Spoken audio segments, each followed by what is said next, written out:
The upcoming so-called elections in occupied Kashmir are nothing but a facade aimed at projecting a false sense of normalcy under the military and the police threat, with around 1 million occupation forces personnel present and a ban on the Hurriyat organizations. The civil society activists and experts in Srinagar say the elections lack legitimacy.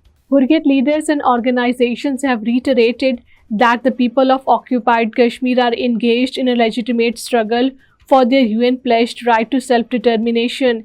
The leaders and organizations in their statements issued in Srinagar said the Kashmiri People's Freedom Movement has been recognized globally as a just struggle.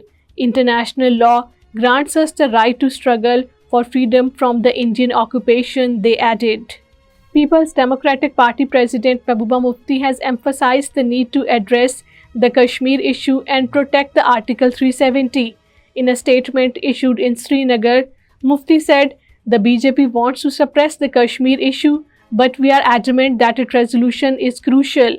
She added that her party is contesting the occupied Kashmir Assembly elections to prevent the BJP from burying the Kashmir issue and Article 370.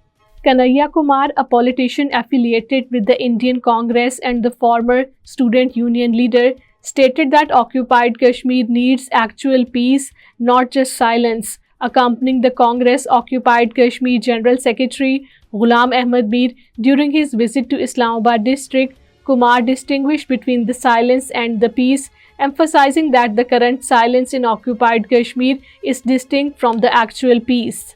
All parties Hurriyat Conference has stated that the killings, arrest, torture, and other Indian atrocities cannot force the Kashmiris into submission, and they will continue their struggle until they achieve their UN acknowledged right to self determination.